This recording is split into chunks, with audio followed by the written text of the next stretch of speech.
திருப்போன் Wilson, இங்க தேசிய ஜனநாயக கூட்டணி தமிழ்நாட்டில் அதிமுக தலைமை 210 தொகுதிகளை வெல்வோம், அதே நேரத்தில் அதிமுக தனிப்பெரும்பான்மையோடு வெற்றி பெற்று ஆட்சி அமைக்கும் அப்படின்னு எந்த நம்பிக்கையில் திரு எடப்பாடி பழனிசாமி சொல்கிறார்? இல்லை, கடந்த கால நம்பிக்கைகளை வச்சு தான் அந்த கட்சியோட அந்த ஸ்ட்ரென்த் எந்த அளவுக்கு இருக்குது. ஒவ்வொரு சில நேரம் இறங்கு முகமாகவும் சில நேரம் ஏறுமுகமாகவும் அந்த அனுபவம் இருக்குது, அந்த ஆளுமை இருக்குது. 178 தொகுதிகளில் இப்பொழுது ஒரு கிட்டத்தட்ட ஒரு 120 நாளில் அவர் சென்று அந்த மக்களை சந்தித்ததில், அவர்கள் அகம்புறம் அத்தனையும் பார்த்ததில் அவர் அந்த கான்ஃபிடென்ட்டோட சொல்கிறார், அனுபவ ரீதியாக கான்ஃபிடென்ட்டோட சொல்கிறார். இன்னொரு பக்கம் நீங்கள் ஒரு கேள்வி கேட்டீங்க, திமுக தாவேகா கிடையாது தானே போட்டி அப்படின்னு சொல்கிறாங்க. இது ஆமாம், இது ஒவ்வொரு கட்டத்திலையும் இந்த மாதிரி சொல்லுவாங்க. எப்படின்னா, ஒரு கட்சி வரைக்கும்னா அவங்க ஆளுங்கட்சியோட போட்டி அப்படின்னு சொல்லுவாங்க. நாம் தமிழர் சொல்லுவாங்க எங்களுக்கு திமுகவோட தான் போட்டி அப்படின்றது. ஒவ்வொரு கட்சிக்காகவும் ஒரு பிரதான கட்சி களத்தில் யதார்த்தம் என்னன்னு மக்களுக்கும் தெரியும், தொண்டர்களுக்கும் தெரியும், அனுபவஸ்தர்களுக்கும் தெரியும் என்ன களத்தில் யதார்த்தம் திமுக அதிமுக அப்படின்றது தெரியும். அதனால ஒவ்வொரு இடத்துலையும் நாங்கள் பதில் சொல்ல வேண்டிய இடத்துல, அதே மாதிரி திமுகவும் அந்த இடத்துல பதில் சொல்லலை. திமுகவும் தாவேகா தான் எங்களுக்கு போட்டி கிடையாது, எங்களுக்கு அதிமுக தான் போட்டின்னு திமுகவும் சொல்ல. திமுக அதனால அதை ஏற்றுக்கிற மாதிரி சொல்லிட்டாங்களே. இல்ல, திமுக களத்துல திமுக வெர்சஸ் அதிமுக தான். இப்ப அடுத்த நீங்க சொல்ற அடுத்து வரேன். இப்ப தாவேகா சொல்றதுல நீங்க இலக்கண ரீதியா பாத்தீங்கன்னா, ஆட்சி அதிகாரத்தில் திமுக இருக்குது, அதனால நாங்கள் விமர்சனம் பண்ணல, அதிமுக விமர்சனம் பண்ணல, பிஜேபி விமர்சனம் பண்ணல, நடைபெறுது சட்டமன்ற தேர்தல் சொன்னால் பொருத்தமாக இருக்கும். களத்தில் அவங்க இல்லை, களத்தில் யார் இருக்காங்கன்னா, அப்போ யாரை தாவேகா அங்கீகரிக்குது? திமுக களத்தில் இருக்குதுன்னு. சரி, அதை தான் திமுகவுடைய பி டீம்ன்றோம். திமுக களத்துல இருக்குது, மற்ற கட்சிகள் களத்துல இல்ல. பி டீமும் ஏ டீமும் மோத மாட்டாங்களே, மோதல் வரணும் அப்படின்னா ஆப்போசிட் டீம் மோதினாதான் சார் மறைமுகமா கிடைக்கும் ஓட்டு, அதுதானே அர்த்தம். இப்ப நான் என்ன சொல்றேன், நீங்க ஆட்சியாளர்களை எதிர்க்கலாம் அப்படின்னு சொன்னா நியாயம், களத்துல இல்லன்னு சொன்னீங்கன்னா அதோட மீனிங் என்ன? களத்துல அதிமுக இந்த திமுகவோட திமுக களத்துல இருக்குது. இடைநிலை ஆசிரியர்கள் போராட்டம், அப்புறம் செவிலியர்கள் போராட்டம், தூய்மை பணியாளர் போராட்டம், இல்ல இந்த பிரச்சனை இல்ல, களத்துல இருக்குதுன்னு சொன்னா இல்ல. திரு பொன் வில்சன், நீங்க இஷ்யூ பேசினா பேசலாம், அது தனியா பேசலாம். வியூகமா பேசினா விஜயை நீங்கள் திமுகவின் பி டீம் அப்படின்னா, திமுகவினுடைய பி டீம் வருவதற்காகத்தான் அதிமுக காத்துட்டு இருந்துச்சு ஒரு சில நாட்களுக்கு முன்னாடி வரையும். இது எந்த நேரத்துல எந்த வியூகமும் பண்ணலாம். எப்படி சார்? ஆமா சார், அதுதானே எப்ப தெரிஞ்சது விஜய் பி டீம்? நான் என்ன சொல்றேன் கேளுங்க, இல்ல களத்தில் யாரும் இல்லை அப்படினு சொன்னப்பறதா இல்ல இப்ப என்ன சொல்றேன் தெரிஞ்சது. நான் அதாவது எதிர்க்கட்சியை பலவீனப்படுத்துறதுக்கு எந்த வியூகம்னாலும் முயற்சி பண்ணலாம், அது முயற்சி பண்ணலாம். இத பேரறிஞர் அண்ணாவே சொல்லி கொடுத்தார். ஒரே ஒரு கேள்விதான், எதிரி கூட கூட்டணி வைக்கலாம் அப்படினு சொல்லி, அது தேர்தல் அரசியல்னு வந்துட்டா அது எல்லாருக்கும் எல்லாம் பொருந்தும். ஒரு கேள்வி, பிரம்மாண்ட கட்சி இல்ல, பிரம்மாண்ட கட்சி தயவுசெய்து பதில் சொல்ல வரைக்கும் எஸ் நான் காத்திருக்கிறேன். நான் கேள்வி கேட்கிறேன், இடையில கேள்விகள் வரும், அதுக்கு சேர்த்து பதில் சொல்லுங்க. பிரம்மாண்ட கட்சி என்கிற கட்சி எப்ப திமுகவினுடைய பி டீமா மாறுச்சு? இதை நீங்க 100 தடவை கேட்டாச்சு, 100 தடவை நான் பதில் சொல்லியாச்சு. திமுகவோட பி டீமா இருந்தாலும் சரி, அதையும் கூப்பிடக்கூடிய அதிகாரம் களத்துல இருக்கும். காங்கிரஸ் கூப்பிட்டுருக்காங்கல்ல ஒரு கட்டத்துல, ஒரு கட்டத்துல விசிக கூப்பிட்டாங்கல்ல, ஒரு கட்டத்துல கம்யூனிஸ்ட் கூப்பிட்டாங்கல்ல, அவங்க எல்லாம் இப்ப திமுகவுடைய இன்னைக்கும் திமுக சொல்றாங்க எங்க கூட கட்சிகள் வரும்னு சொல்லிட்டு.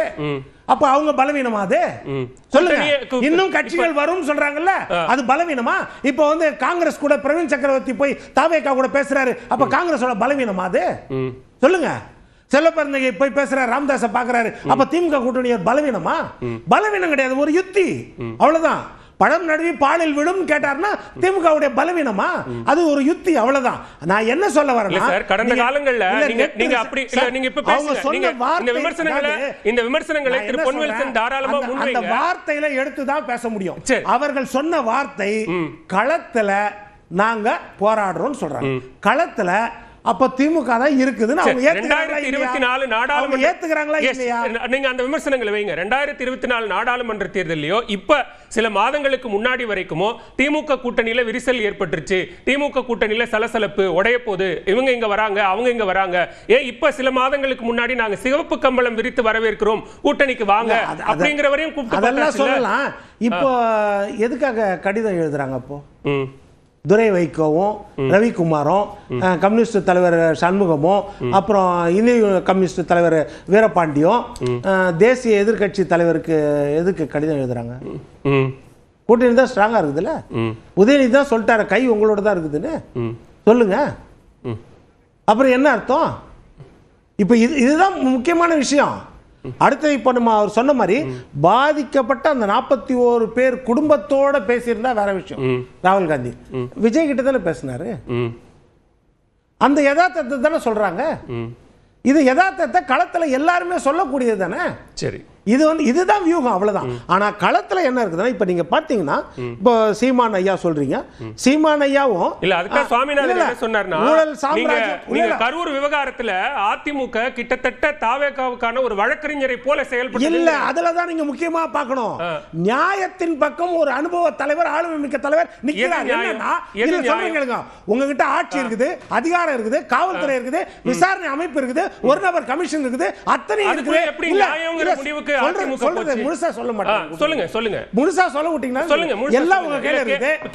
உங்களால விஜயை விசாரிக்க முடியும், அந்த தொகுதி மாவட்ட செயலாளர் கைது செய்து உள்ள தள்ள முடியும், மற்றவர்களை தேட வைக்க முடியும், எல்லாம் செய்ய முடியும். ஆனால் இருங்க, காவல்துறையை விசாரிக்கிறது யார் கையில இருக்குது? இப்ப அதிமுக நியாயம்னு ஒரு தீர்ப்பு எழுதிடும், ஆனா அதுக்கு பிறகு இதெல்லாம் நடத்தணும். சார் தீர்ப்பு நம்ம கூட தான் பேசிருக்கிறோம், நம்ம தீர்ப்பு எழுதிடுறோமா?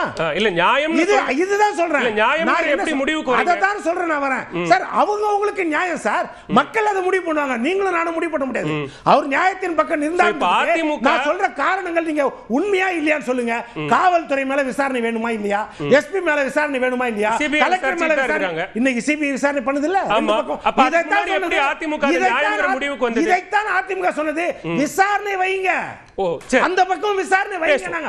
அதற்காகத்தான் கட்சியை தாண்டி ஒரு எதிர்க்கட்சி தலைவர் தன்னுடைய கூட்டத்தை பேசும்போது அந்த கூட்டத்தில் ஒரு மாற்று கட்சியை சேர்ந்தவர்கள் தான் கொடியை எடுத்து வந்து ஆட்டக்கூடிய சுதந்திரம் எந்த கட்சிக்காவது கிடைக்குமா? கொடியை அசைப்பது அப்படி வச்சுப்போம். சரி, பேசுவோம். திராம்சம்மையப்பன், இங்க உள்துறை அமைச்சர் அமித்ஷா, அமைச்சர் பியூஷ் கோயல் உள்ளிட்டோர் தமிழ்நாட்டுக்கு வரப்போறாங்க. சோ அது மேலும் கட்சிகள்ல கூட்டணியில கட்சிகளை இணைப்பதற்கு, பாமக தேமுதிக மாதிரியான கட்சிகளை இணைப்பதற்கா, அல்லது ஏற்கனவே ஒரு உத்தேச பட்டியல் வெளியாகி அது வதந்தி அப்படின்னு சொன்ன நிலையில தொகுதிகளை உறுதிப்படுத்துவதற்காகவா? பாரத மண்ணிற்கும் தமிழ் மக்களுக்கும் முதற்கண் வணக்கம். உலக மக்கள் எல்லாருக்குமே 2026 ஆங்கில புத்தாண்டு நல்வாழ்த்துக்கள். அந்த புத்தாண்டு வந்து தமிழகத்தில் ஒரு தேர்தலையும் நம்ம நோக்கி இருக்கோம். அது மக்களுக்கு இனிமேலாவது ஒரு விடியற மாதிரி வாழ்க்கையை கொடுக்கும். மக்களுக்கு வந்து இது அவர்களோட சேலரி சரியாக வரும். இதுன்னு தூய்மை பணியாளர்களாக இருந்தால் சரி, ஆசிரியர்களாக இருந்தாலும் சரி, செவிலியர்களாக இருந்தால் சரி, இல்லை டிரான்ஸ்மிஷன் கார்பரேஷனாக இருந்தால் சரி, இல்லாட்டி டிரான்ஸ்போர்ட் கார்பரேஷனாக இருந்தால் சரி, இவங்க எல்லாருக்குமே அவங்க சேலரி பிரச்சனை இல்லாமல் இருக்கும். அந்த கார்பரேஷன் இல்லாமல் ப்ராஃபிட்டபிளாக மாறும். இந்த மாதிரி விடியல் காலம் வரும் தமிழ்நாட்டுக்கு அப்படின்ற ஒரு நம்பிக்கை திமுக நிறைய இருக்கு. நான் இது வந்து பேசிக்கா அவர்கள் சொன்ன ப்ராமிஸ்ல இருந்தே சொல்றேன். ஒன்றும் இல்லை, அவங்களோட மேனிஃபெஸ்டோ அப்படின்னா 500க்கு மேல ப்ராமிஸ் கொடுத்தாங்க. அதுல வந்து அவங்க 10% கூட கொண்டு வரல. மத்திய கல்வி நிதிக்கும் கல்வி நிதி தராதனால தமிழ்நாட்டில் இருக்கக்கூடிய பிரச்சனைகள். நீங்க அசம்பிளில யாருக்கு ஓட்டு போட போறீங்கன்ற முதல்ல கேள்வி. ரெண்டாவது, கல்வி நிதி அப்படின்றது கிடையாது. இது வந்து கான்ட்ராக்சுவலா ஒரு அமௌண்ட்.